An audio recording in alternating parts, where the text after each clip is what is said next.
Imagine this, you open your eyes, it's cold, so cold it burns. The wind screams across an empty, white wasteland. You have no coat, no fire, no food, just your hands, your breath, and whatever you can carry. This is not a survival show. There's no crew, no cutaway. This is the Ice Age. Now imagine doing that not just for a day, but for your entire life. For generations, your children, their children, their children's children. You are human, but not as you know it. You are Homo sapiens, carrying everything you need: tools, hope, stories, fire, in a bundle slung over your back. 1,000 generations survived this way. And it wasn't by brute strength. It was by what they carried. In this documentary, we're not just asking what cavemen looked like or how they hunted. We're digging deeper. What did they keep close? What did they protect?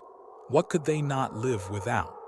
This is the real story of flint, fur, bone, and belief, of the emotional weight of survival, and of the objects that shape the human story, one frozen step at a time.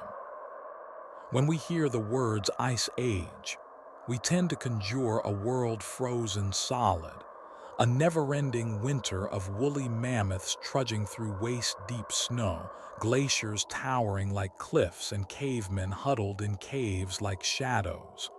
But that version, the cartoon, the cliché, is a snow globe. Still, empty, clean. The real Ice Age was anything but still. It was a world alive with contradiction. Heat and cold traded blows like seasons of war. Entire landscapes heaved and shifted beneath the weight of advancing ice, only to bloom again when the glaciers receded. Forests became deserts, and then grasslands, and then tundra. The Ice Age wasn't one moment in time. It was a long, unpredictable song played across 2.5 million years, with the last movement ending just 11,700 years ago. And throughout all of it, our ancestors were there, moving, adapting, surviving. They didn't just survive the cold, they survived change itself. This epoch, known as the Pleistocene, wasn't one endless winter, but a cycle of glacial pulses and retreats, like the earth slowly breathing. Glaciers would stretch their frozen fingers across continents for tens of thousands of years, only to retreat like a tide, leaving behind valleys, lakes, and sometimes bones. There wasn't one ice age, there were dozens. And between these icy waves were interglacial periods, pockets of relative warmth where grass grew tall and animals roamed freely. One such pocket is the one we live in today.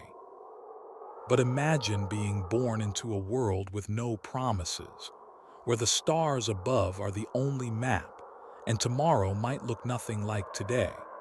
Imagine your children growing up knowing only ice and your grandchildren dying in heat. The sky changed slowly but relentlessly. Every few thousand years, the Earth tilted just enough, or its orbit stretched just slightly, to set off climatic chain reactions that would drown forests in snow or melt entire ice sheets. This wasn't weather. This was planetary breathwork. And amidst it all, tiny, fragile, determined us. It's easy to forget just how new we are. Homo sapiens, anatomically modern humans, have only been around for about 300,000 years, a blink in the timeline of the Pleistocene.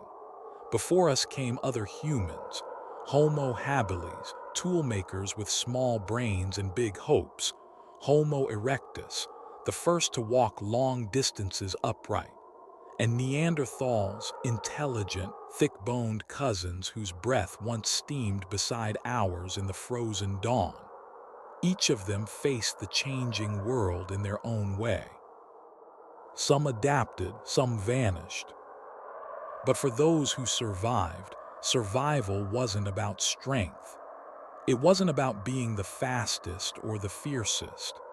It was about being able to read the land like a book, to predict the rhythms of animals and sky, to hold knowledge and pass it on, not just in words, but in actions, in tools, in what they chose to carry from place to place. Because to live in the Ice Age was to live in motion. You didn't stay in one place and wait for the weather to change. You followed the herds. You followed the rivers as they shifted their beds. You followed the seasons like lifelines.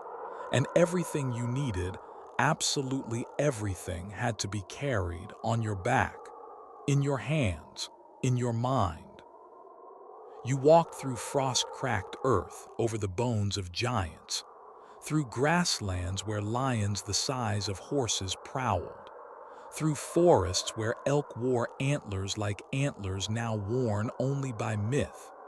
This was a world with more megafauna than you could imagine.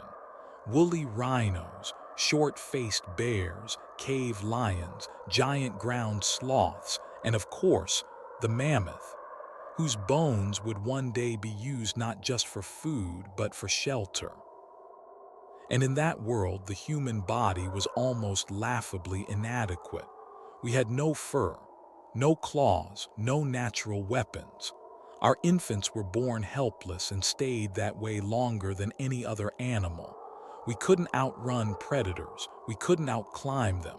What we had was something quieter, stranger, a kind of internal fire, the ability to imagine things that did not yet exist, to look at the world and see possibility, to take stone and shape it into a blade, to take bone and turn it into a needle, to take a spark and build a world around it. That was the secret, not just movement but memory, not just adaptation but anticipation. And so across tundra and steppe, through freezing nights and brief, golden summers, we became carriers, not just of things, but of ideas. We carried the story of how to hunt a reindeer, how to tan a hide, how to find the good stone, how to sing a map of the land. These weren't just survival tricks. They were acts of cultural inheritance. They were legacy passed hand to hand, mind to mind. That's what makes the Ice Age more than a backdrop. It's a crucible. The environment wasn't a villain. It was the ultimate teacher. And every harsh winter, every failed hunt, every migration that cost lives became a lesson etched into the DNA of our people. A lesson that would echo for thousands of years. Even now, we carry the emotional memory of scarcity, of movement, of cold. When we look at cave art, when we dig up flint tools, when we find the stitched hide of a 40,000-year-old coat, we are not just looking at primitive things. We are looking at the answers they carried, the solutions, the sacred knowledge of what must never be forgotten. Because in that world, forgetting could mean death, and remembering could mean generations of life. This is where our story begins, not in a cave but on the move, not with monsters but with choices.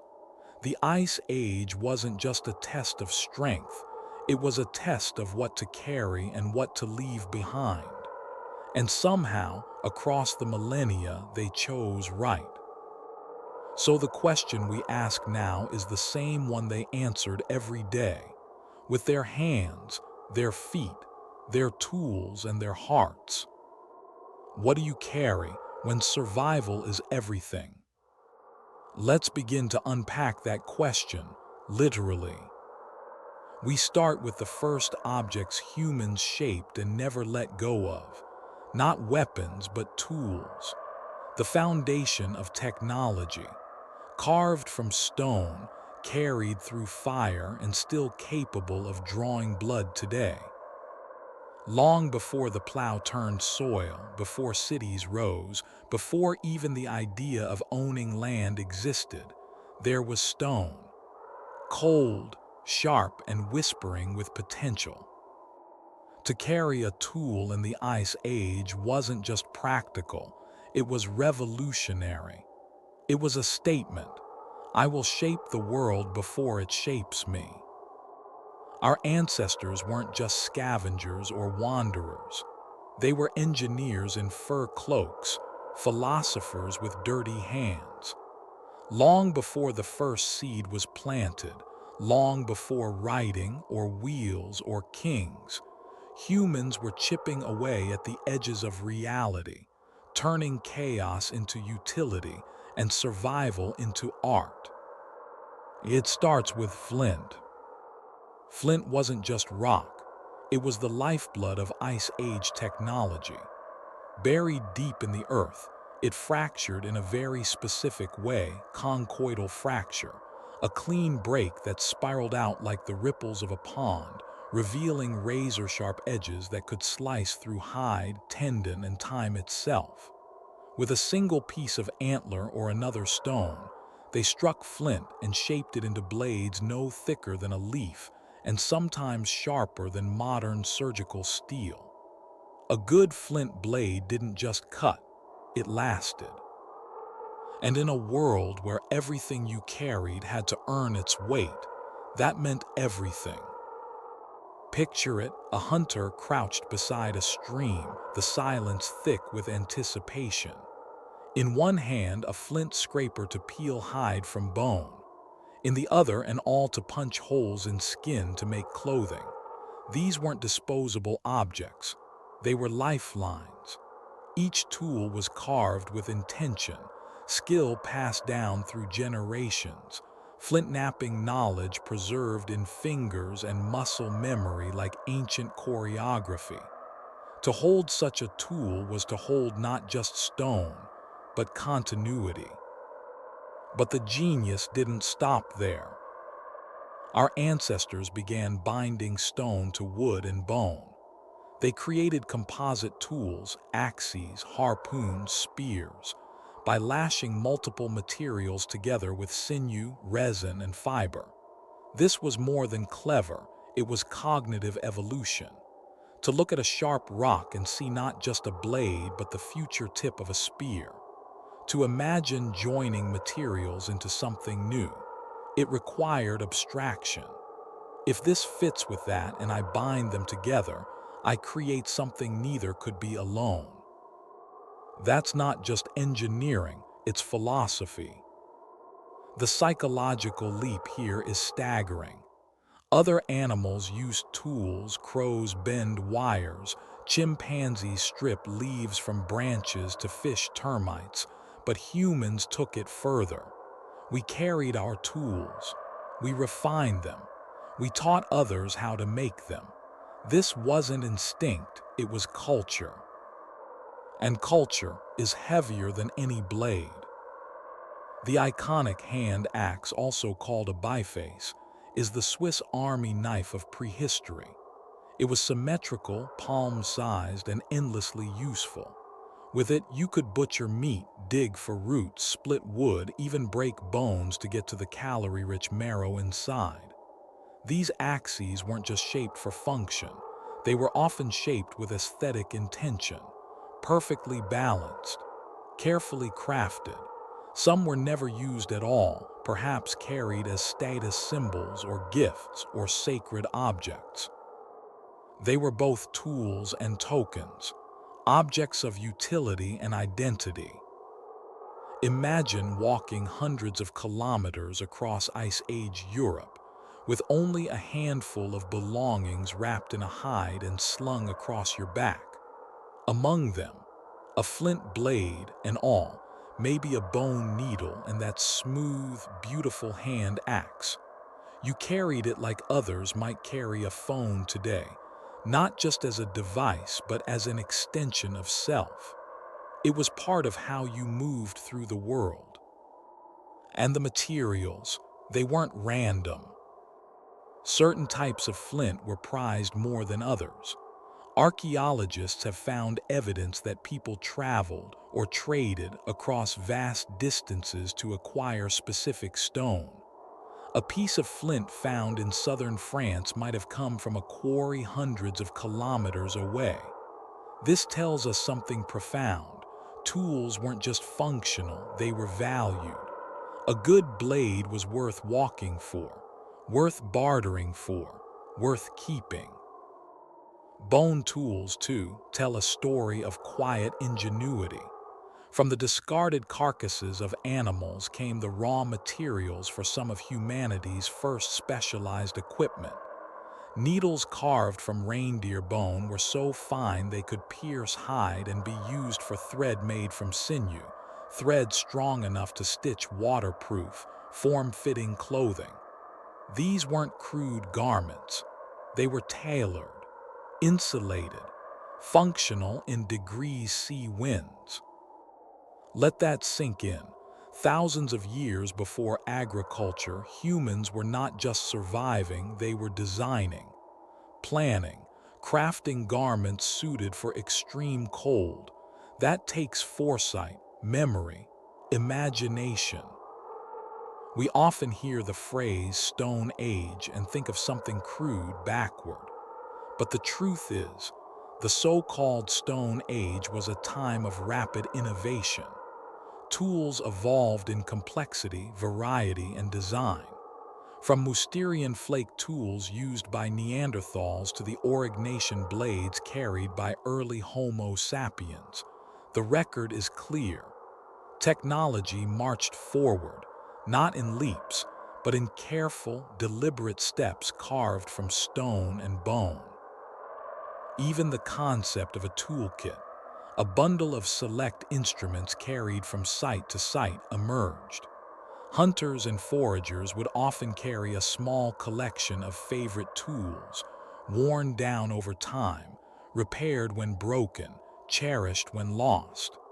These kits were lightweight, flexible, and essential. In a world where you might wake up in a forest and fall asleep in the open steppe, your ability to adapt quickly wasn't a luxury, it was survival. And with every blade sharpened, every point retouched, every awl re-drilled, the story of the people carrying them deepened. They weren't just shaping tools, they were shaping time. Each tool was a bookmark in the human story. This is where I camped. This is where I hunted. This is how I stayed alive. Tools carried memory, tools carried skill, tools carried meaning. So when we speak of Ice Age survival, we aren't talking about brute force or lucky accidents. We're talking about cognitive craftsmanship, a belief that the world could be bent, carefully, patiently, and with the right knowledge to meet human needs. And that belief changed everything. Because once you believe a rock can become a knife, it's only a matter of time before you start believing that a bone can become a needle, that fire can be tamed, that a cave wall can hold a vision, that the impossible can be shaped by hand. And if tools are memory made physical, then what our ancestors carried wasn't just equipment. It was hope, it was control in a chaotic world. But even the sharpest blade is dull, without food to hunt and fire to warm it by. So now we turn from what they carried in their packs to what they carried in their bellies. The hunt, the fire, the feast. Before there were villages, before temples, before written memory, there was fire. And around it, everything gathered. The people, the stories, the meat, the silence. Fire was not just warmth in the Ice Age, it was survival distilled into light. To lose fire meant freezing to death in a snow-choked forest. It meant raw meat rotting in your hands. It meant darkness so absolute it erased the world beyond arm's reach. And so, fire was not merely a tool, it was a presence, a God you carried with you, a promise you had to keep alive. But fire did not come easily. It was earned, fought for, tamed, and in the Ice Age carried. Imagine this: you are walking across an endless white plain. The wind bites like teeth. Every breath crystallizes in front of your face. Your tribe, 6, maybe 7 people, move low against the horizon. You've broken camp again, chasing herds, fleeing cold. But in the heart of the group, wrapped in layers of hide, someone clutches a pouch. Not just any pouch, a fire bundle. Inside that pouch, the embers of yesterday's fire, wrapped in dry moss, nestled against slow-burning fungus, still alive, still smoldering. That ember could relight the world. This was one of the Ice Age's most sacred arts, the keeping of fire, because in that unforgiving world, starting from scratch was dangerous. Tinder could be soaked, flint could be lost, winds could smother sparks before they lived. So when the camp moved, fire moved with it, a thread of heat unbroken across time. But when starting from scratch was the only option, Ice Age people rose to the challenge. They used flint and pyrite, stone and metal, struck together to throw sparks. Not all rocks are created equal, and early humans knew the right kind of flint was essential. But pyrite, that glittering, golden fool gold, was just as crucial. When struck against flint, it could shed sparks like stars from a dying sun. It took immense skill, precision, and patience. And once a spark was born, it had to be caught by something ready to burn. Enter amadou, the magical tissue from the tinder fungus Fomes fomentarius, which grows on birch trees. This wasn't just ripped off a log and thrown into flame. It was harvested, dried, sliced thin, and pounded into softness until it could catch the faintest spark and glow. That glow could then be fed with dry grass, bark, or moss, and carefully blown into flame. There is intimacy in fire starting, mouth to ember, breath to spark, as if you are breathing life into the world itself. And once you had fire, you built its home. Hearths in Ice Age camps were not random piles of stone. Archaeological evidence from sites like Blombo's Cave in South Africa and Chauvet Cave in France reveal sophisticated hearth construction, carefully chosen placement near cave walls to trap heat, with charcoal pits, ash layers, and stone rings to manage flame. The fire wasn't just practical, it was central. It was the physical and emotional core of the group. At night, everyone turned toward it. Shadows danced against cave walls while hands were outstretched not just for warmth but for connection.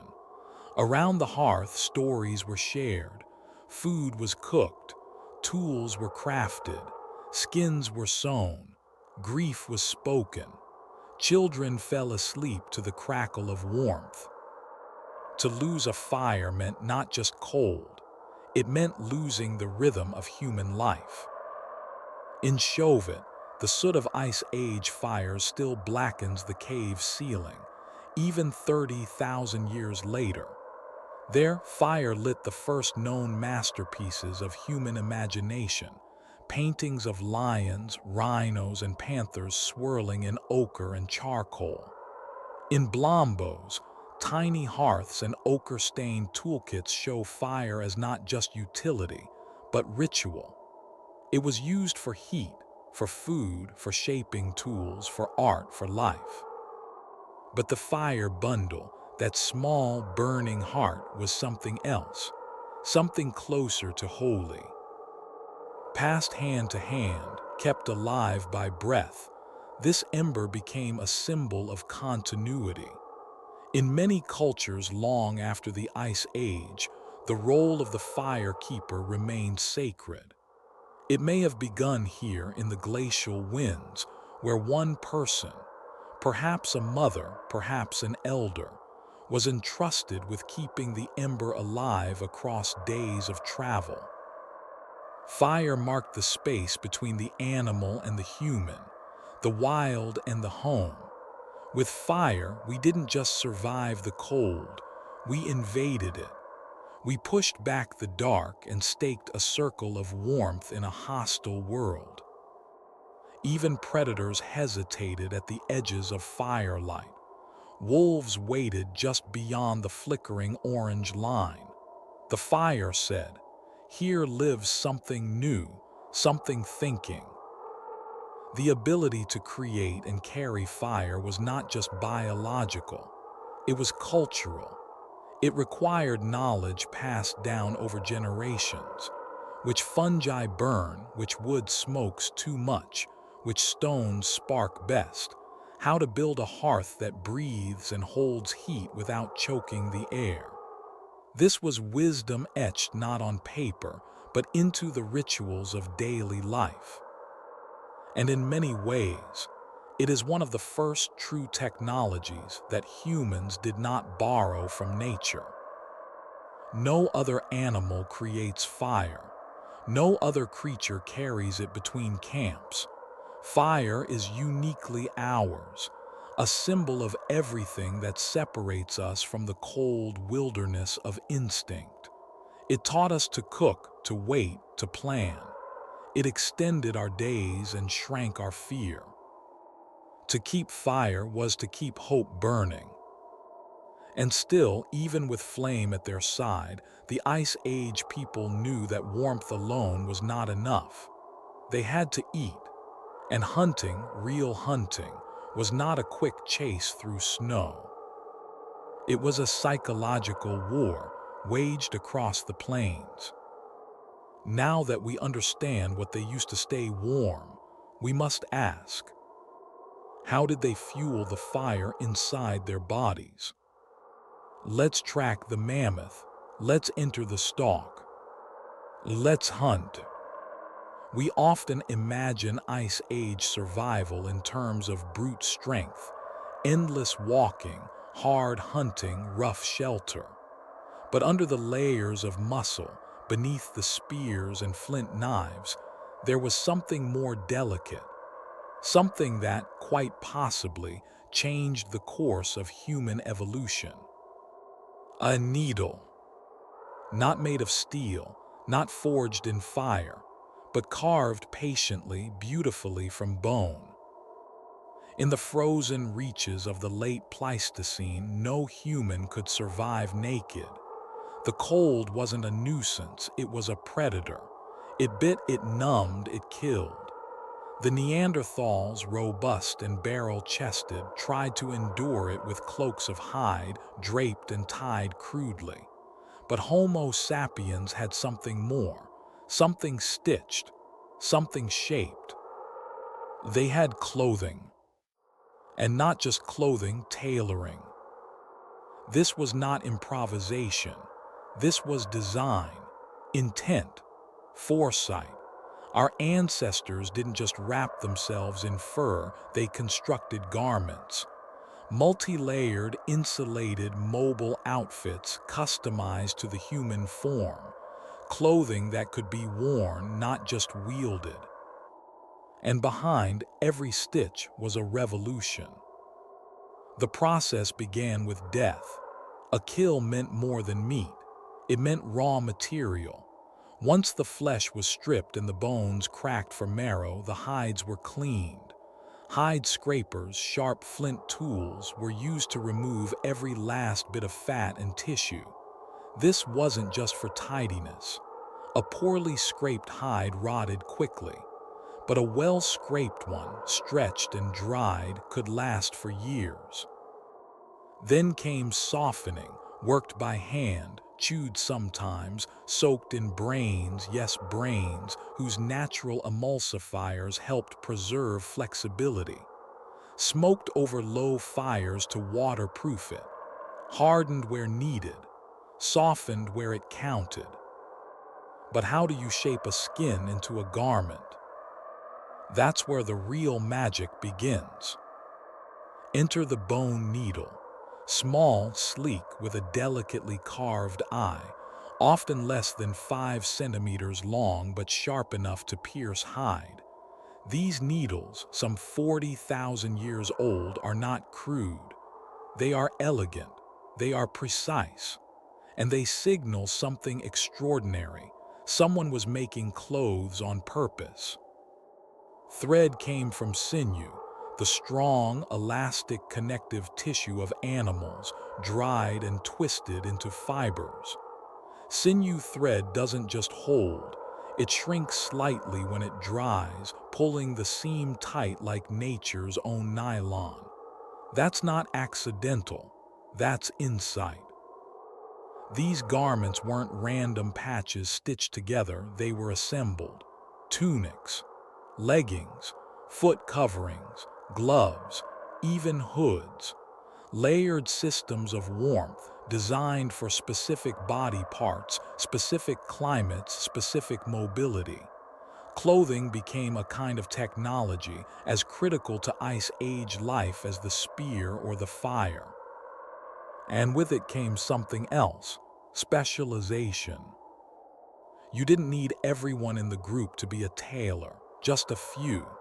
Someone, maybe an elder, maybe a mother, became known for her hands, for her eye, for the neatness of her stitch.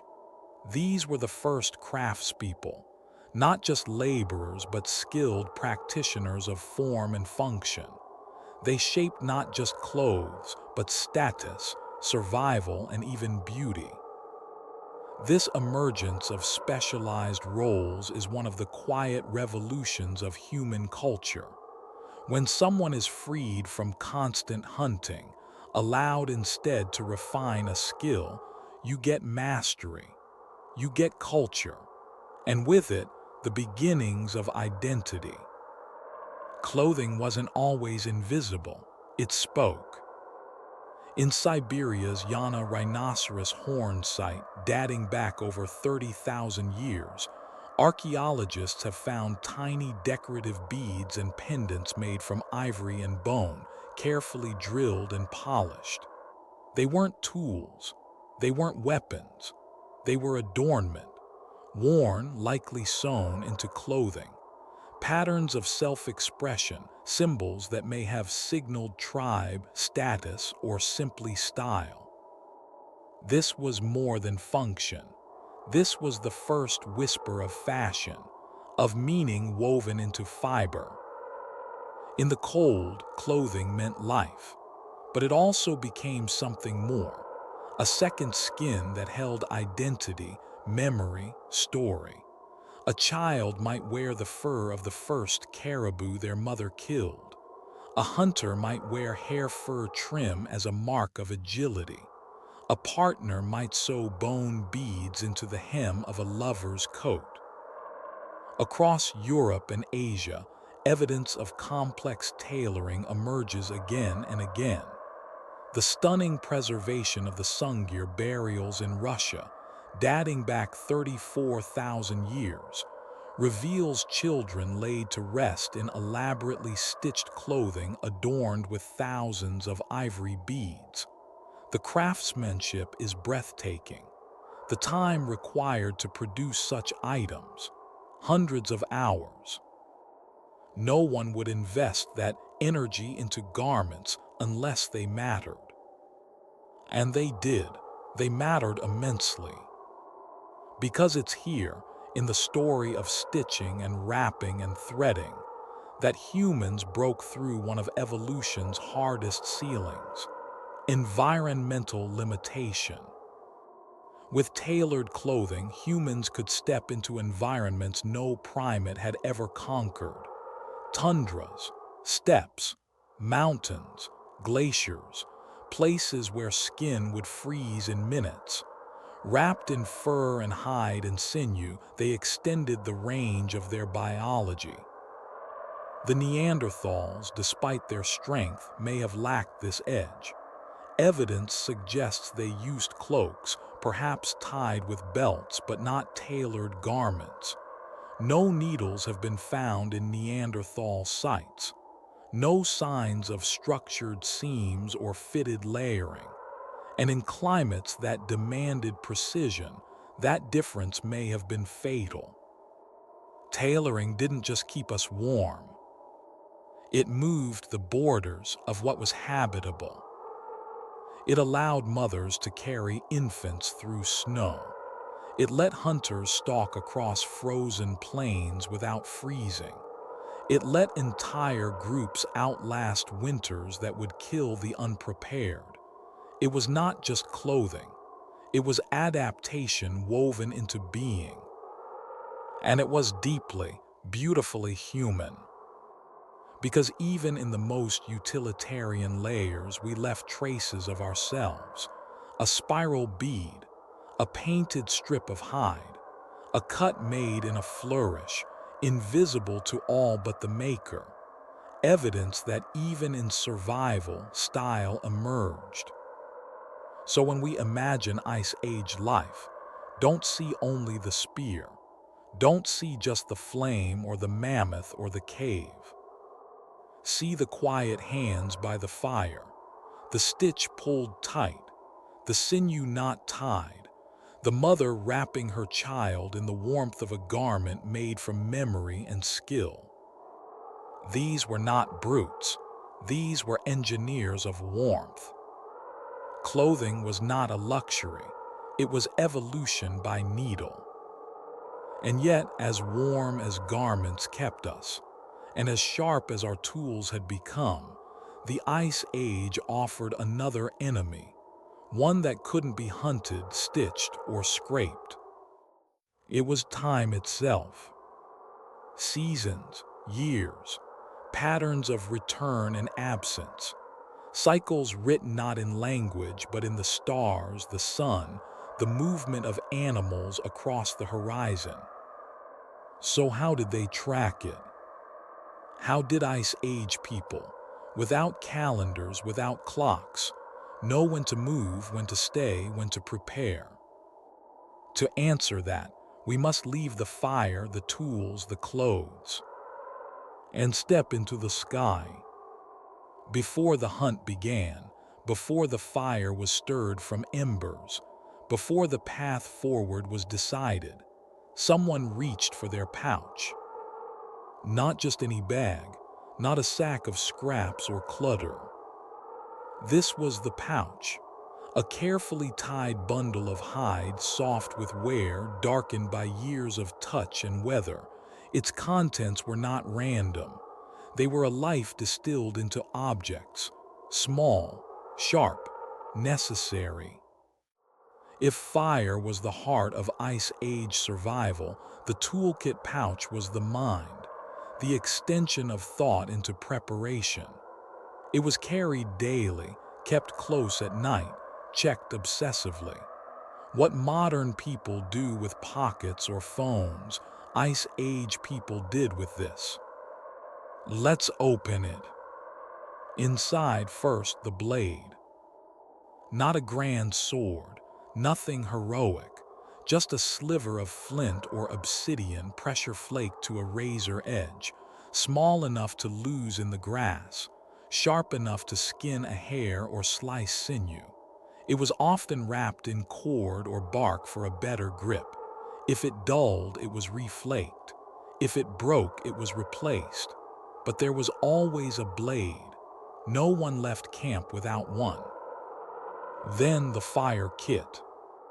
Maybe a tiny piece of pyrite glittering like starlight, a flint nodule, a pouch of dried tinder, crushed fungus, bark shavings, moss, maybe amadou scraped soft, tools for summoning flame from stone. It wasn't guaranteed to work, but without it, you were prey to the cold. Next, a bone needle. Thin, fragile-looking, but strong, tucked into a folded bit of hide or bark to protect its point. accompanied by a length of sinew thread carefully rolled. Repairing a torn seam in the field could be the difference between dry feet and frostbite, between walking and not. Then fish hooks, tiny marvels carved from bone, with smooth barbs and gentle curves. In cold seasons when hunting was lean, streams and lakes provided trout, grayling, perch. A pouch without fish hooks was a pouch not ready for hunger. Coiled next to them, cordage, twisted strands of plant fiber, sinew, or rawhide, used for traps, for hafting tools, for tying up food or gear. Some cord was thick for binding loads. Others were hair-thin, used for delicate snares or intricate weaving. Every length had a purpose, and none were wasted. And then, tucked into a corner, pigment. A piece of red ochre, maybe black charcoal or crushed manganese. Not much, just enough to mark something. A wound, a weapon, a wall. Maybe it was used ritually, maybe practically, but it was there. Because color mattered even when the world was mostly white and gray. Sometimes a pendant or bead. Personal, meaningful, maybe carved from bone or ivory. Strung on a leather thong, it might symbolize kinship, a memory, a kill, a promise. Not every pouch had one, but when they did, they spoke of personhood, of identity carried in the palm. Archaeology gives us glimpses of this Ice Age inventory. At Ötzi the Iceman, preserved in an alpine glacier some 5,300 years ago, long after the Ice Age but echoing its legacy, we find a stunning parallel. A tool kit with a small flint dagger, scraper, awl, and fire-starting fungus. A birch bark container likely held embers. Thread made from tree bast. Bone tools finely shaped. Even a copper axe. But Ötzi was not unique in spirit. He was part of a long lineage of humans who curated survival into a portable system. Earlier still, at Paleolithic burials across Eurasia, we find grave goods so consistent, so carefully placed, that they suggest these pouches were not ad hoc kits. They were companions, objects chosen not just for function but for familiarity, like a favorite knife, a polished stone, a piece of ochre used until it was barely a nub. These pouches were early expressions of something profoundly human, the impulse to prepare, to collect, to carry. They were not just tools, they were memory bundles. They remembered what the hands needed, even when the mind was busy or afraid. And like all things human, they were deeply personal. One pouch might hold more fishing gear, its owner a master of the river. Another might be packed for hide work, extra needles, finer blades, pigment for marking skins. Another might have nothing but hunting gear, a flint blade, twine, a small stone weight for a bolus. The contents spoke of a life, a skill, a story. To hold one of these pouches would be to hold a life in miniature, a museum of survival, a biography in bone and cord. And each morning, just like we pad our pockets for keys or phones, these Ice Age people likely opened their kits, checked the thread, sharpened the blade, tested the firestone, a ritual of readiness. A kind of quiet devotion to the idea that life can be prepared for even when the world was brutal and cold and wildly unpredictable. What's most humbling is not the contents, it's the fact that they were carried at all. Because this reveals a kind of thinking that transcends time. The understanding that the future is uncertain, but maybe, with the right tools in your hand, you can meet it halfway. The toolkit pouch was a promise. I am ready. I can mend. I can spark. I can catch fish. I can leave no trace. I can return. And this deeply intimate pouch, so ordinary, so essential, was not carried by one kind of person. It was universal, carried by the hunter, the elder, the mother, the child on their first journey. It belonged to everyone who moved through that ancient world with intention. But of course, no kit is complete without something bigger, something you can't carry in a pouch or pack. You carry it in your body, in your skills, your senses. You carry the map. And now it's time to unroll it, to learn how Ice Age people read the land like a living manuscript. We love the cave. It's dramatic, cinematic, and timeless. The flickering firelight, the painted walls, the illusion that prehistoric life was sheltered in stone and silence. But most humans in the Ice Age didn't live in caves, not full time. There weren't enough of them. They weren't always where the animals migrated, and many of them were just too cold, too damp, too dark. What we actually built, the homes we carried, raised, and rebuilt, tell a far more flexible, ingenious story. One that challenges our assumptions of what Ice Age people could do. Because long before tents, long before cabins, long before permanent villages, there were structures made from mammoth bones. This isn't myth, it's fossilized history, and it begins in the windswept plains of Ukraine in a place called Mezhyrich. Roughly 15,000 years ago, near the end of the last glacial maximum, a group of humans built something astonishing. Not a monument, not a shrine, a home, or many of them.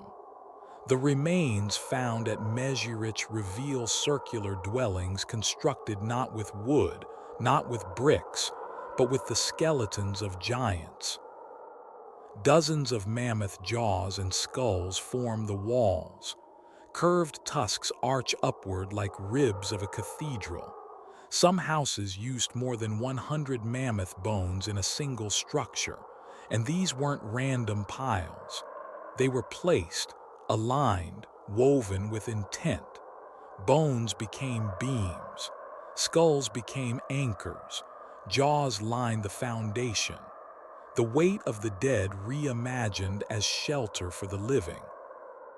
Above and between the bones stretched hides, most likely mammoth or reindeer, formed the skin of the shelter, pegged down, stitched, maybe daubed with mud or snow for insulation. The structure at its peak might have stood as high as a small yurt, round, wind-resistant, insulated, designed to move with the season and be reused when needed. And it wasn't just Mezhyrich. Sites like Kostenki, Gonsi, and Dobranishevka reveal similar bone-built dwellings scattered across the Dnieper Basin and Russian plains. They were not ceremonial. They were homes. Lived in, slept in, eaten in. Hearths sat at the center. Bone tools, pigments, and personal items lay scattered within. These were places of heat, of family, of endurance. Think about what it took.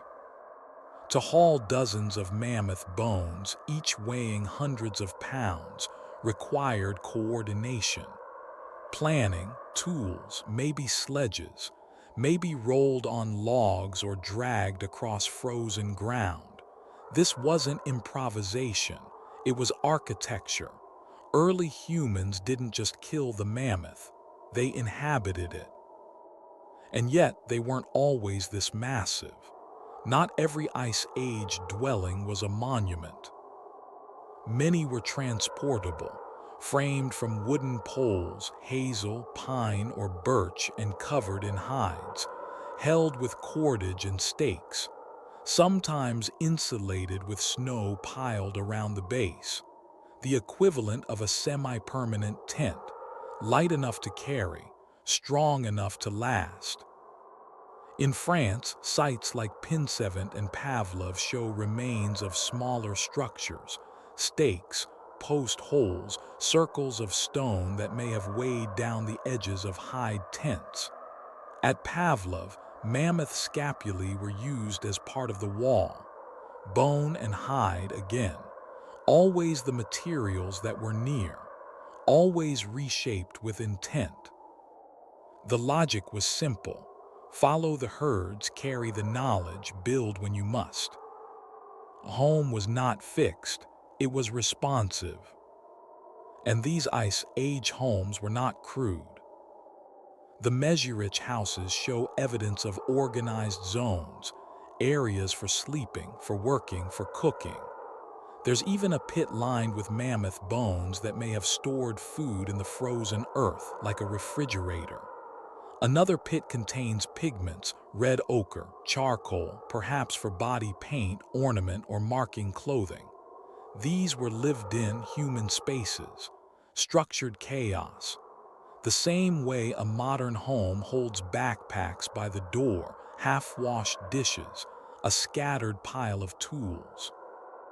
There's poetry in this, carving life into the bones of death, transforming a creature once hunted into a sanctuary, sleeping under ribs, heating food in the shadow of a tusk. It's not morbid, it's resourceful, deeply symbolic perhaps, practical definitely. Because in the Ice Age, mobility was survival. You couldn't linger too long in one place. The game moved. The weather changed. Rivers froze and thawed. A shelter had to be flexible, sturdy enough to endure a blizzard but able to be packed, rebuilt, or replaced.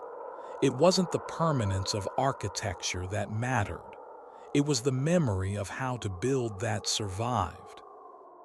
In this way, every shelter was an act of memory, passed down from one generation to the next. This is how you bind the hides. This is where the tusk fits. This is how the fire pit won't smoke. The knowledge wasn't written, but it lived in hands, in gestures, in repetition. A mobile architecture not of blueprints, but of ritual and routine. And sometimes it left behind more than bones.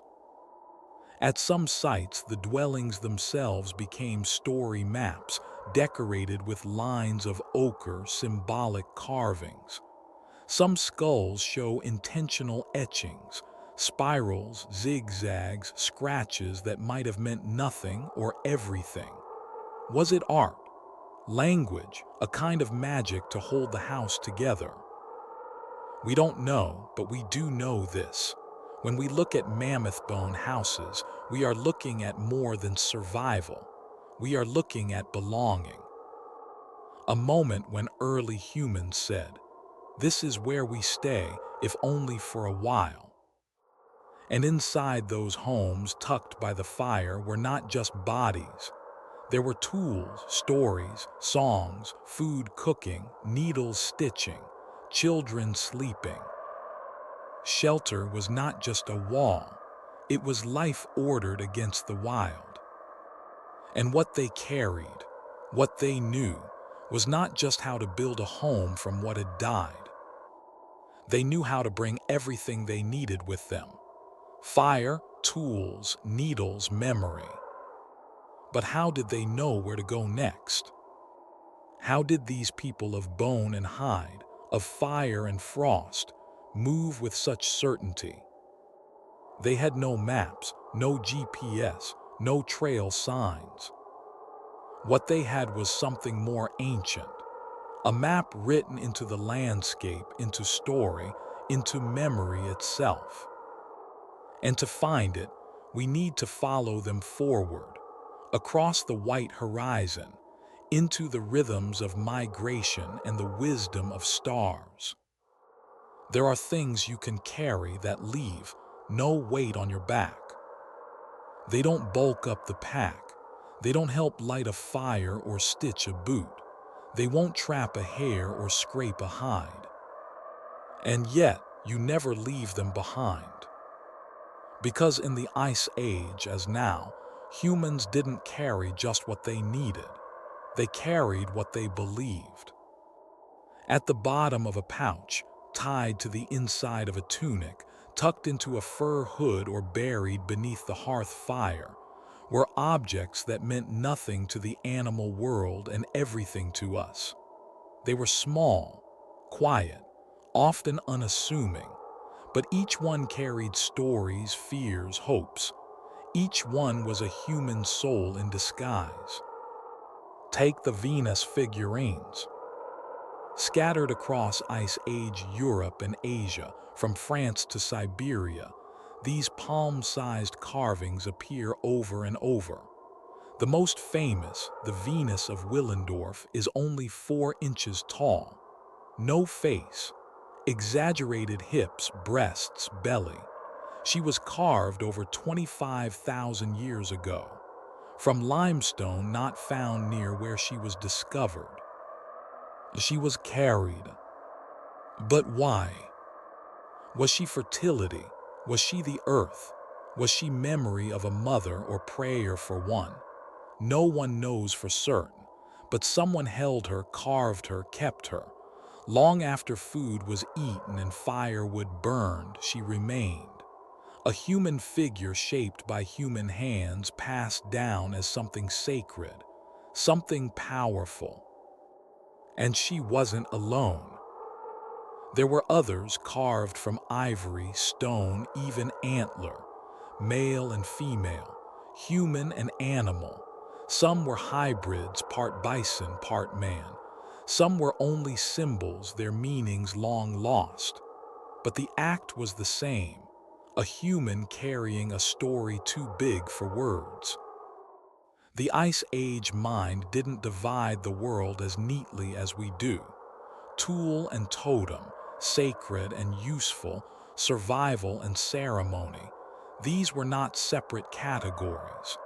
A decorated spear thrower could still bring down a deer. A necklace of teeth could still warm the neck, but meaning was always braided in. Think of red ochre. That iron-rich pigment shows up everywhere in prehistory, smeared on bones, dusted in burials, dabbed onto skin, rubbed into tools. It was abundant in the symbolic life of the Ice Age, not for camouflage, not for decoration alone, for meaning. Some say ochre symbolized blood, life, birth, death. Others think it was protective, a shield against illness or bad spirits. Whatever its purpose, it was carried with care. Ground, stored in small leather pouches, even traded across distances.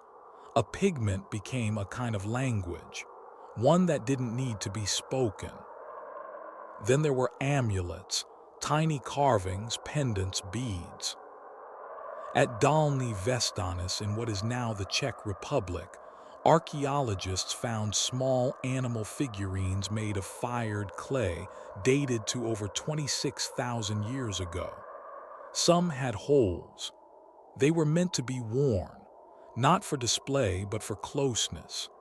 A fox, a mammoth, a bird, worn not as fashion but as identity, as prayer, as kin. And what do we make of tools that were too beautiful to use? Harpoons with intricate engravings, spear points etched with spirals, the propulsor, a spear-throwing device found with carvings of bison, horses, or serpents. These weren't mass-produced. They weren't even practical sometimes. They were statements, carried into the hunt or the ceremony or the grave to remind everyone, this is who we are. But perhaps the most invisible thing Ice Age humans carried was not in the pouch or on the necklace. It was in the mind. It was ritual. When someone was wounded, perhaps ochre was pressed into the cut.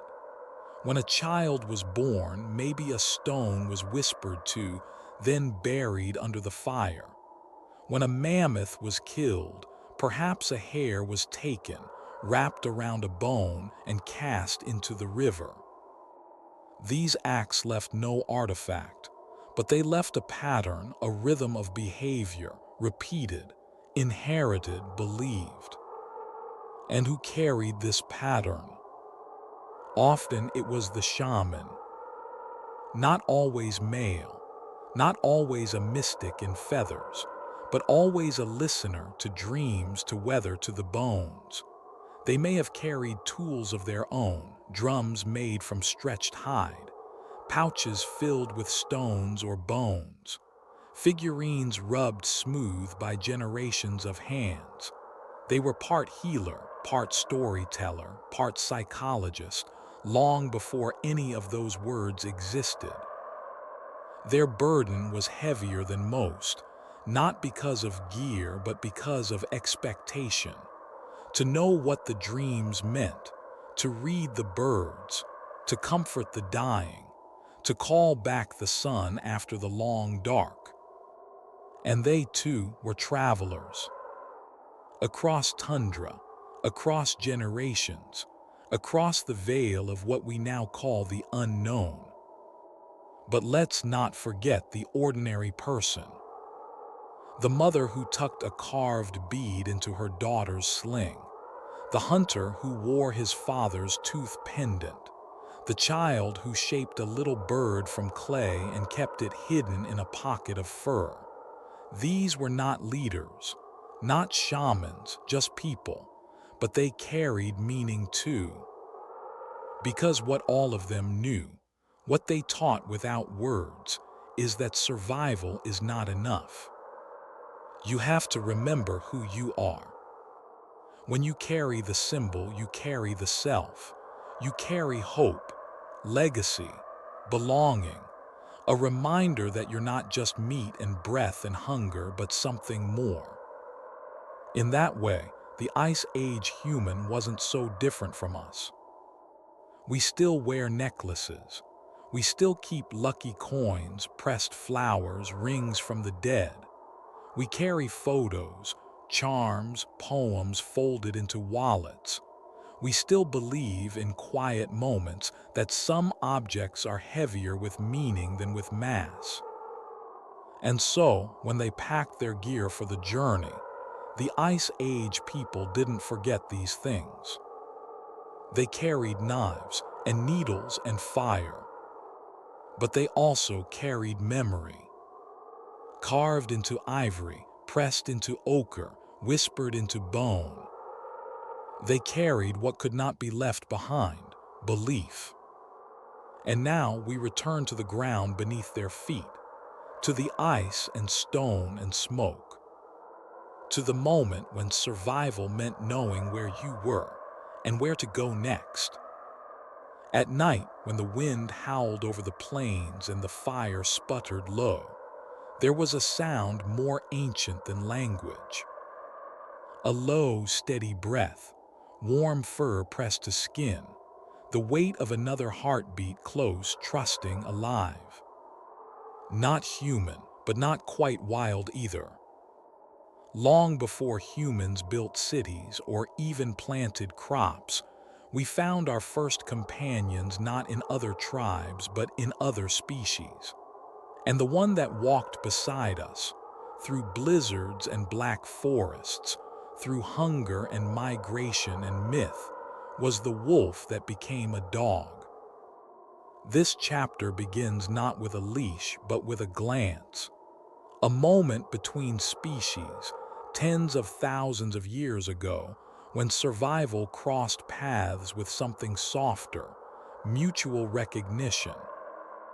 Genetic evidence tells us the bond may have begun as early as 30,000 to 40,000 years ago, though the timeline is still debated. What we do know is this: somewhere in the late Pleistocene, on the cold edges of Ice Age Europe or Siberia, a wolf crept close to a human campfire and didn't run. Maybe it was hunger, maybe it was curiosity, maybe, on some level we'll never measure, it was something like trust. That wolf wasn't tame, but it wasn't entirely wild either. It lingered, returned, got used to the smell of smoke, of meat, of human sweat, and the humans, they tolerated it, then fed it, then watched it chase off intruders in the night. They noticed something powerful: this animal helped. Not by design, not because it was trained, but because it had chosen to stay. What followed wasn't a quick leap to golden retrievers and wagging tails. It was a slow dance of evolution, natural, then human-guided. Over generations, certain wolves became less aggressive, more curious, more responsive to humans. These were the proto-dogs, the beginning of a friendship that would shape both species forever. And there's hard evidence of that bond etched into the Ice Age Earth. In Bonn-Ober Castle, Germany, archaeologists discovered a grave over 14,000 years old. Buried together, a man, a woman, and a dog. Not a wolf, a true dog, genetically distinct. Someone had cared for this animal in its final days. Its teeth show signs of a jaw infection so severe it wouldn't have been able to eat on its own. And yet it lived, long enough for the illness to run its course. Someone had fed it, nursed it, loved it. This wasn't livestock, this wasn't utility, this was relationship. And it went deeper. Dogs weren't just companions, they were co-workers. In the Ice Age hunt, dogs offered a tactical edge. They could track prey over long distances, circle around and harass large animals, warn of predators, even help in the kill. In freezing climates where every calorie mattered, dogs increased hunting success. They also provided warmth. Think of a bitter night on the Mammoth Steppe. The fire is low. The hides are drawn tight. A child curls against a dog for heat. A hunter rests with one arm over their companion's back. It's not just survival, it's comfort, a rare currency in an unforgiving world. Some scientists believe dogs were more than just helpful. They may have been decisive. One theory suggests that dogs gave Homo sapiens a key advantage over other hominins, including the Neanderthals. Neanderthals were powerful hunters, brilliant tool makers, but they may never have domesticated dogs. Homo sapiens, with dogs at their side, formed tighter hunting packs, expanded faster, shared warmth and warning. In this theory, dogs weren't just companions, they were co-conquerors. And unlike spears or fire kits, dogs were living things. They had personalities, moods, memories. They weren't carried, they walked with us, day after day, mile after mile. And we carried them too, in our rituals. In Kamchatka, Russia, a 9,000-year-old grave contained a man buried with his dog curled at his feet. Both had been sprinkled with red ochre, a sign of symbolic burial. Across Eurasia, similar sights appear. Dogs placed with care beside humans, sometimes with tools, sometimes with food. They weren't tossed aside, they were honored. Which makes sense, because to lose a dog in the Ice Age wasn't just to lose a helper, it was to lose family. This wasn't sentimentality, it was something older, something wired into the social brain. Humans are bonding creatures. We reach for connection, even when the world around us is cold, dark, and brutal. Dogs gave us a way to express that instinct without words. And in return, they got us. Protection, shelter, a pack. A mutual agreement forged not in contracts but in eye contact. A pact. I'll watch your back if you watch mine. And that agreement lasted. Through the melting of glaciers, through the rise of agriculture, through the building of cities. The descendants of those first Ice Age dogs now sleep in our homes, chase balls instead of elk, guard doors instead of campsites. But listen closely on a cold night, when the wind howls like it once did over mammoth bones and pine. And you might still hear it, the shared rhythm of two species walking together through time. Dog and human, both survivors, both storytellers, both still carrying something ancient, invisible, and unbreakable between them. And just as humans weren't alone in their journey, they also weren't blind. What they saw, what they remembered, was critical to survival. Every ridge, every cave, every changing star in the sky became part of a mental map, etched not on paper, but in memory. No parchment, no compass, no red line stretching across a globe. And yet they moved, across valleys, tundras, mountain ranges, frozen rivers, and entire continents, in storms and sun, with children and old ones in tow, and they didn't get lost.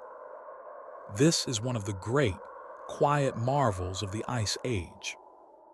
Before writing, before roads, humans built maps not on stone or hide, but in the most powerful terrain they ever learned to navigate, the mind. Imagine this: you are 12 years old. Your clan is preparing to migrate again. It is spring. The ice is thinning. The caribou will soon return. You've never seen the river valley where you're going, but you know it. Your grandmother sang about it. She told you how the rock face looks like a sleeping bear when the sun hits it sideways.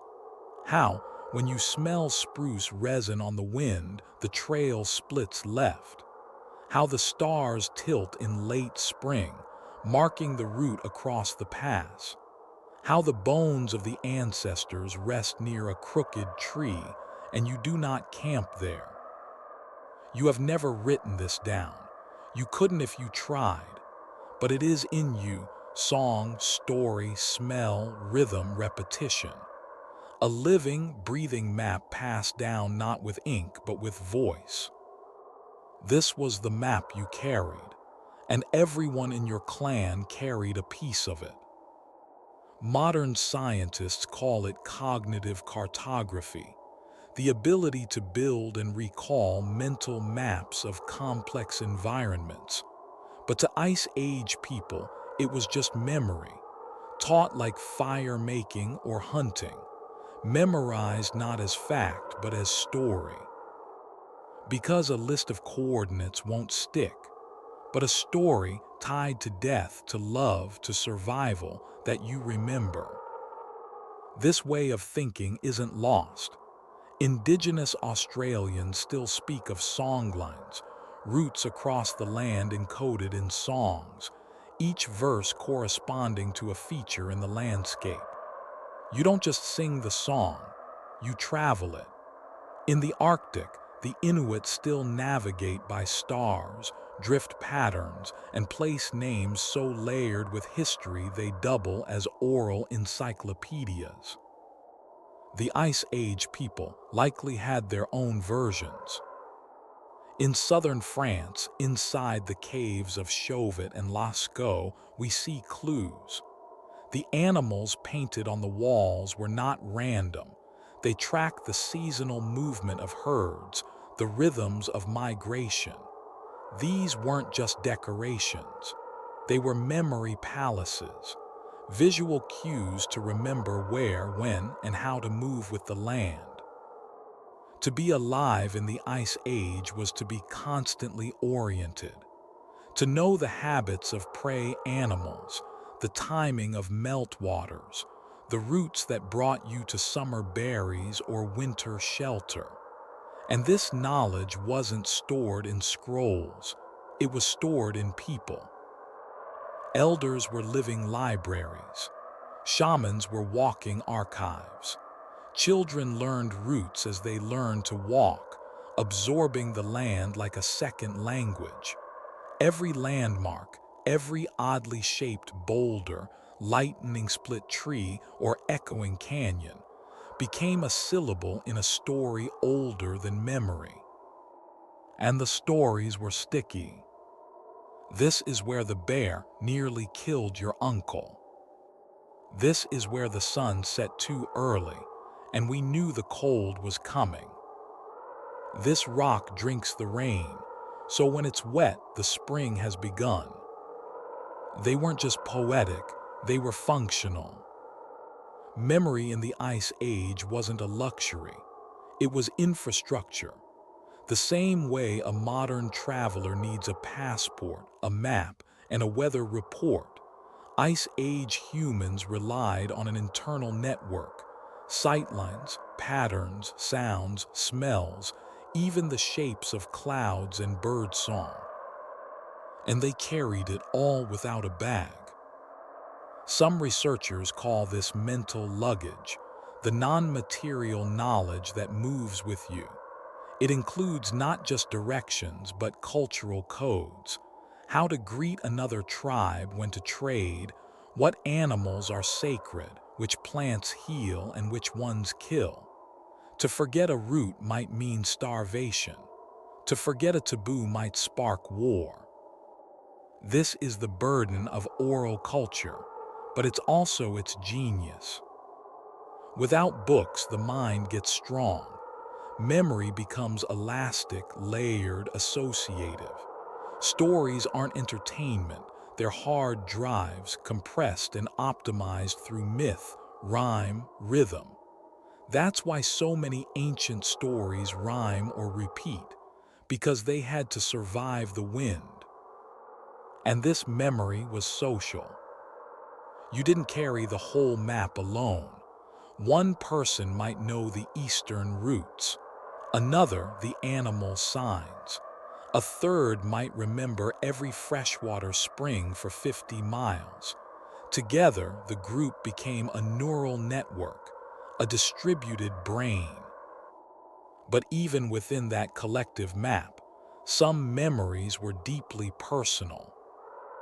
The bend in the river where your mother died, the tree where you first caught a rabbit, these were the emotional landmarks. The kind that no one else could hold for you, the kind that made the world yours. Today, we've externalized memory. We outsource direction to satellites. We ask machines where to turn. But for tens of thousands of years, the only way to know where you were going was to remember where you'd been, and to carry those memories like tools. And maybe that's why the Ice Age human didn't seem lost, even in vast and brutal lands. Their orientation wasn't just spatial, it was emotional. They weren't just traveling through land, they were moving through stories, through meaning. And meaning, it turns out, is the best map of all. As we walk away from this chapter of memory and mental architecture, we realize something profound. The Ice Age toolkit wasn't just stone and fire. It was the mind, the ability to retain, transmit, and carry knowledge invisibly across landscapes, generations, and grief. And sometimes that knowledge had a name, a person, a voice. and sometimes it became a song. Now the journey turns again, because not every Ice Age tool fit into the hand or even the mind. Some of them fit into the body. The next chapter follows those quiet transformations.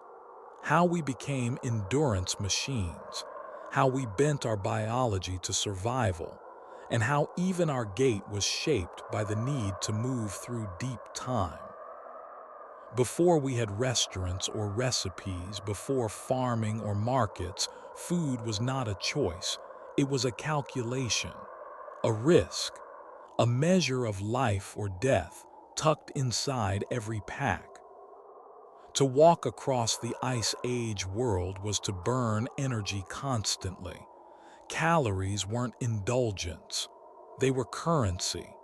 They were strategy. And if you didn't carry them wisely, you didn't carry them long. So the question was never just what to eat. It was, how do we carry calories across a continent?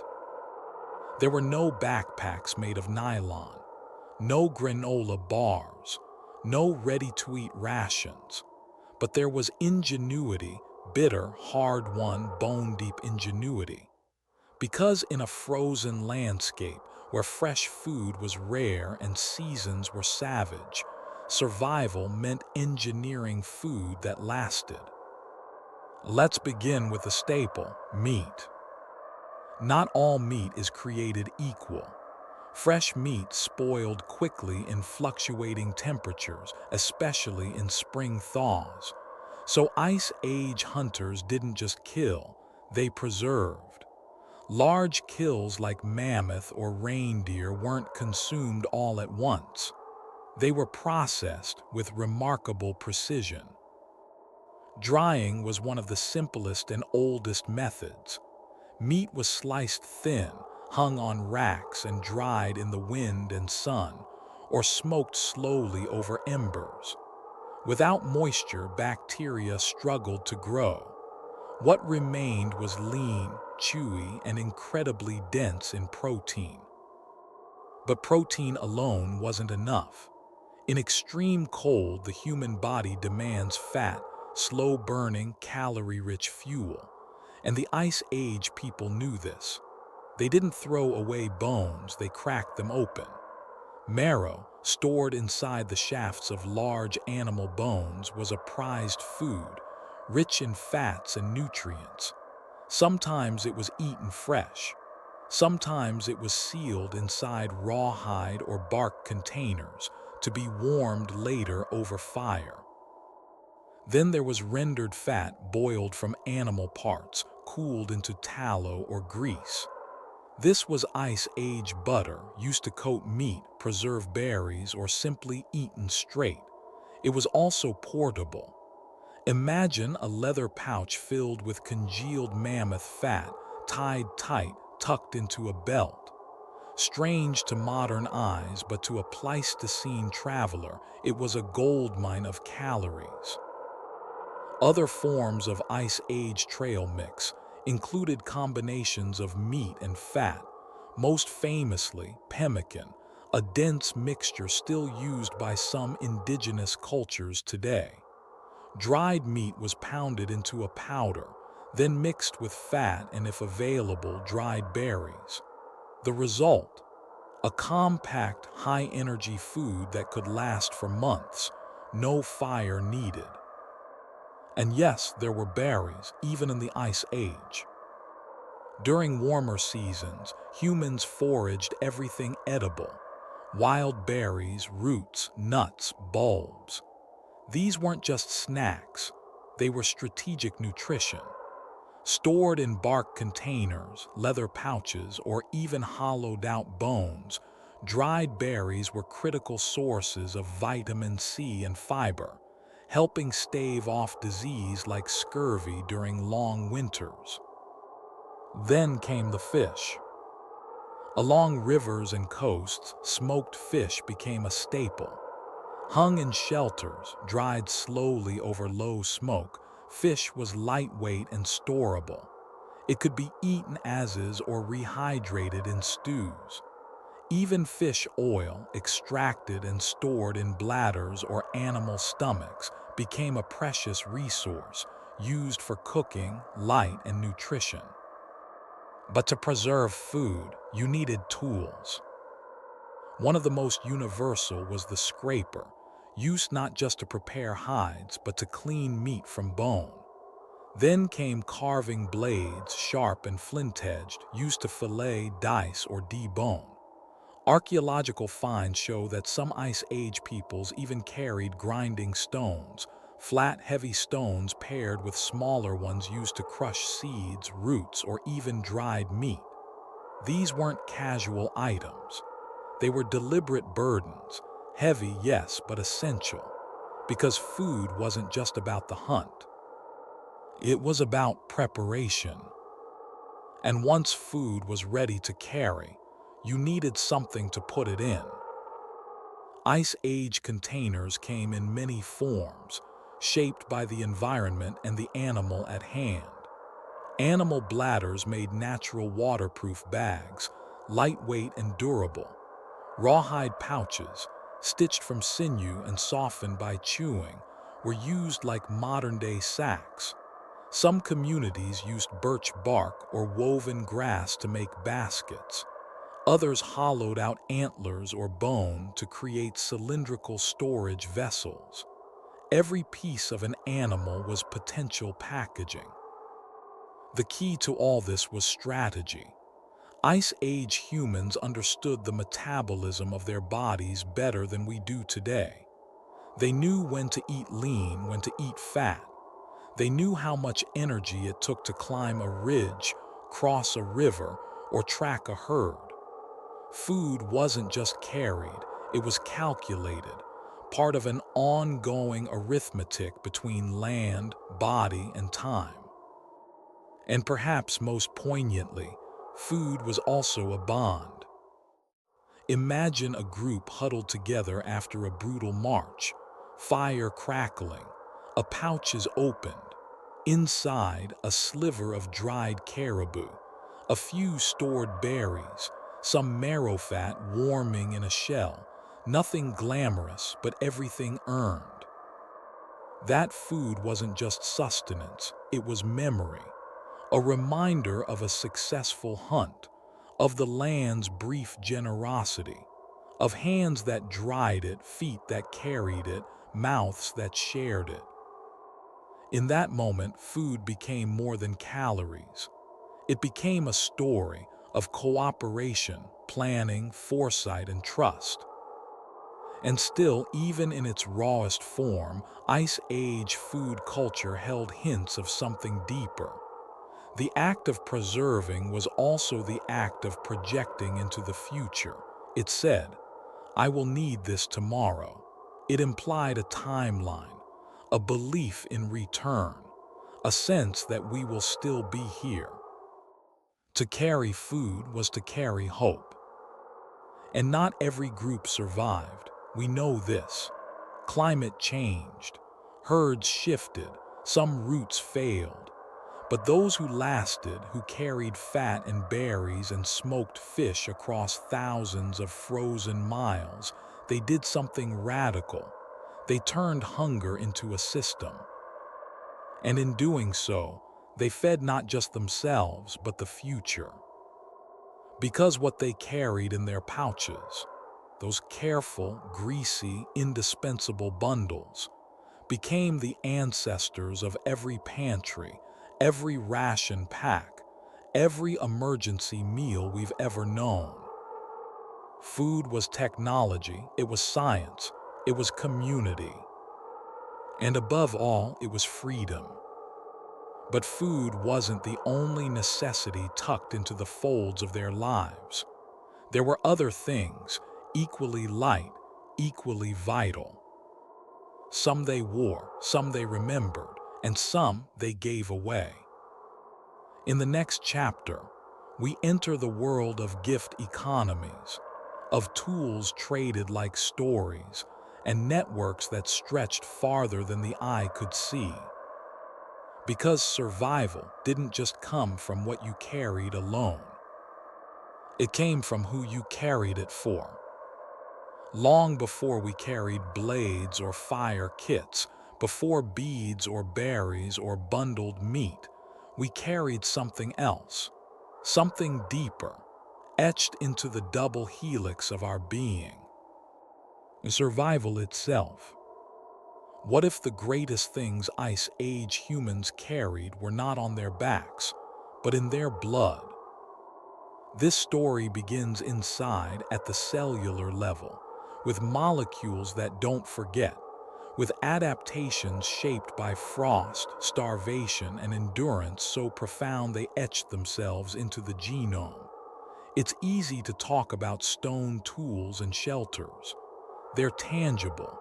They survive in the dirt. But the most important artifacts from that world walk beside us every day unseen, within us. Our ancestors didn't just live through the Ice Age. They adapted to it biologically. Their bodies transformed in slow, invisible increments, and some of those adaptations are still with us. Take brown fat. Not the kind of fat that pads the waist. Brown adipose tissue is different, dense with mitochondria, almost electric in its energy output. It doesn't store calories. It burns them, generating heat, like a tiny internal furnace. It was essential in freezing climates, especially in newborns who couldn't shiver to stay warm. Today, some modern populations, particularly those with Arctic ancestry, still show elevated levels of brown fat activity, a faint echo of those long, cold nights. Or consider the metabolic shifts that evolved under the pressure of chronic scarcity. In a world without regular meals, the human body became a master of conservation. Some populations developed more efficient insulin responses, better fat storage, or enhanced ability to enter ketosis, burning fat for fuel. These weren't choices. They were survival mechanisms, whispered down the bloodstream across generations. And then there's skin. In Ice Age Europe and Northern Asia, where UV light was scarce for much of the year, lighter skin tones began to appear, not for beauty but for chemistry. Vitamin D synthesis requires sunlight. Without enough of it, bones weaken, growth falters. So skin slowly lightened, allowing more UV to pass through. A simple evolutionary trade-off, dictated by latitude, diet, and exposure. But perhaps the most haunting legacy is the one written in our immune systems. Imagine a world teeming with bacteria, with rot, with animals both hunted and scavenged. Cuts weren't just injuries, they were invitations. The immune system had to be sharp, adaptable, and ready.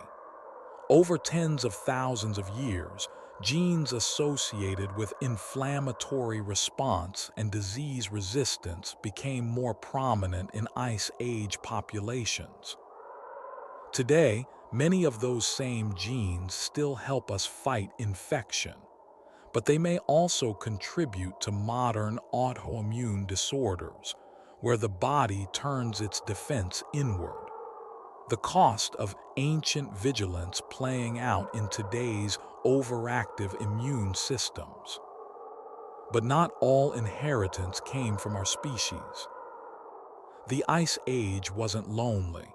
It was shared with cousins we've since lost, Neanderthals, Denisovans, others unnamed, unclassified. We didn't just meet them, we mingled.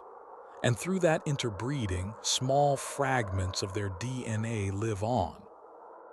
If you are of European or Asian descent, you carry Neanderthal genes, up to 2% in most cases. Some of these are tied to immune strength, others to skin pigmentation, hair texture, even the way your body processes fats. Denisovan DNA, more common in Melanesian and Southeast Asian populations, has been linked to adaptations for high altitude, like those seen in Tibetan peoples today. These inherited fragments are not just biological, they are narrative. They are proof that the Ice Age was never a simple tale of us versus them. It was a mosaic, a world of complex contact, blending, loss, and survival. And while we carry their genes, we also carry the legacy of reproductive endurance. Women of the Ice Age bore children in environments that were cold, perilous, and nomadic. Birth itself was dangerous. Infant mortality was high, so the human body adapted again. Studies show that some traits, like pelvic morphology, hormonal rhythms, even milk composition, were shaped by the needs of Ice Age survival. To reproduce under those conditions wasn't just biology. It was bravery passed on with every breath and birth. This isn't to say all adaptations were beneficial forever. Some genes that helped our ancestors survive are maladaptive in modern life. The thrifty genes that stored fat in lean times now contribute to diabetes and obesity in a world of constant abundance. The hyperactive immune genes that once saved lives may now feed allergies or inflammation. This is the paradox of genetic inheritance. What saved you once might burden you now. But even that is part of the story. Because survival wasn't about perfection, it was about persistence. And the truth is, if you are alive today, it's because someone, 100,000 years ago, didn't just carry tools, they carried mutations, subtle changes, risky experiments written in flesh. They walked across ice sheets, starved, shivered, bled, and gave birth anyway. And inside them, something endured. Today we sequence genomes. We stare at double helixes on computer screens. But we must remember what those spirals really represent. They are the original packs, the original legacy. Before humans carried art or language or belief systems, they carried life itself, coded, encrypted, inherited. Genes are not just instructions. They are memories, fossils made of flesh. And every time you run or sweat or warm yourself with food, every time you heal from a wound or survive a winter or sing without knowing why, you are echoing that past. You are carrying them, the ones who carried you. But inheritance is not only biological. Not everything passed on is written in DNA. There were other things, lighter, stranger, immensely human. Stories, alliances, gifts. In the next chapter, we follow what else moved across the Ice Age world, not by blood but by bond. Because the most powerful things we carried weren't always ours to keep.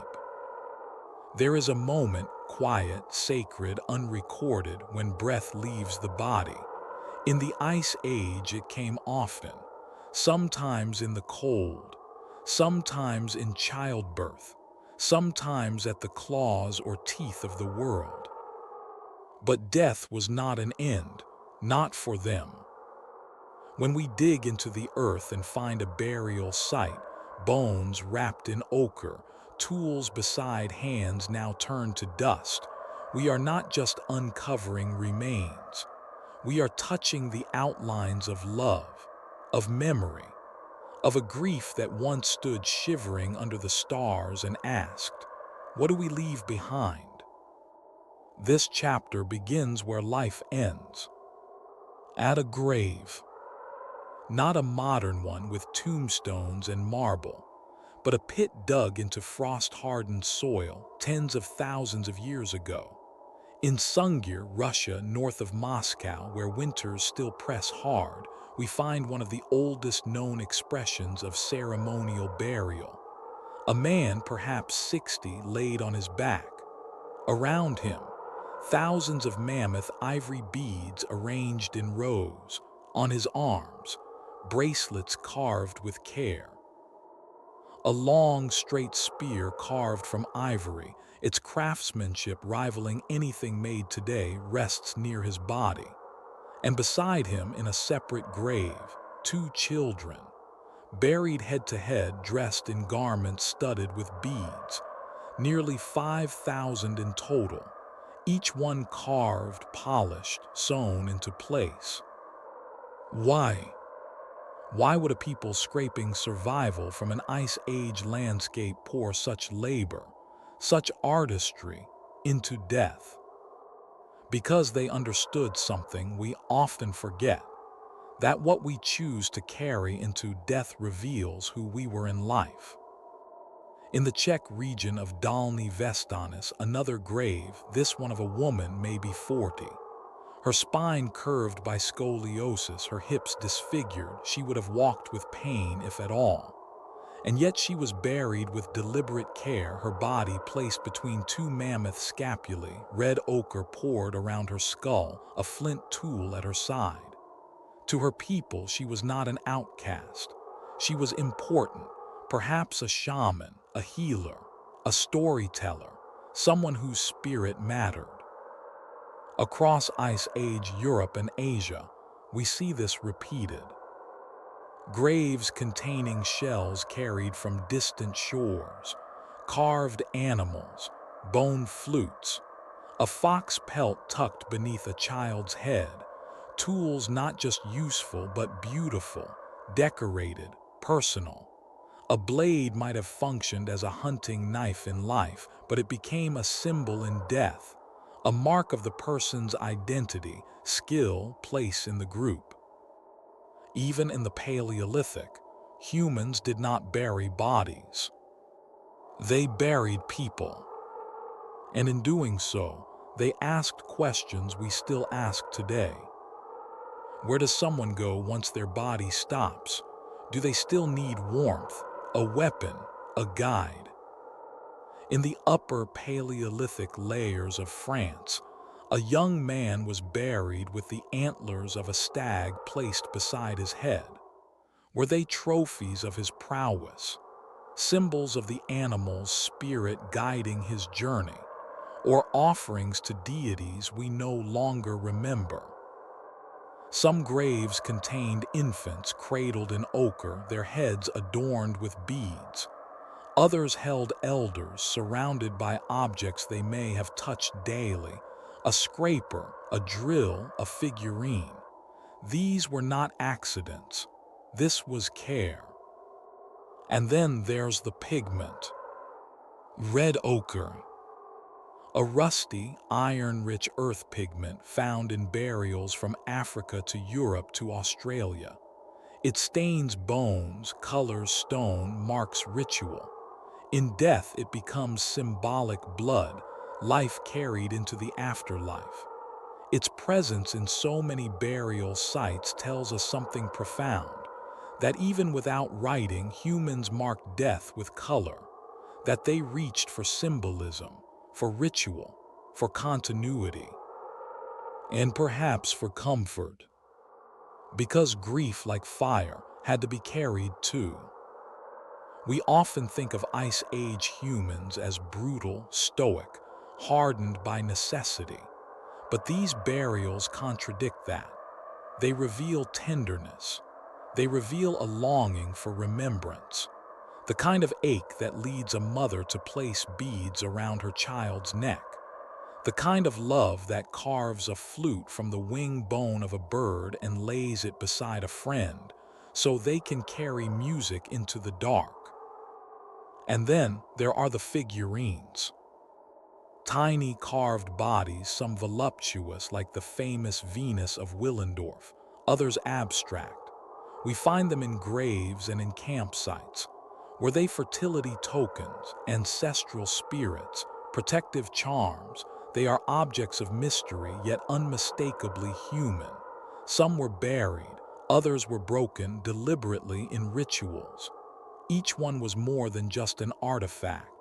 It was a symbol carried from hand to hand, breath to breath, generation to generation. Because humans, even in the depths of prehistory, were not just practical, they were spiritual. They needed to carry meaning, purpose, and a way to say goodbye. But perhaps the most haunting burials are the ones we don't understand at all. At Dolny Vestanis, a triple burial, 3 young people, 2 men and a woman, arranged in a strange, deliberate pose. One man faces down, the others are turned toward each other. Their hands do not touch, but their story whispers. Some speculate it was a love triangle. Others say it was sacrifice. We will never know. But the arrangement, the care, the symbolic silence, it speaks volumes. Even now, tens of thousands of years later, their posture stirs something in us. A question, a sorrow, a recognition. In the end, this chapter is not about what Ice Age people carried in life.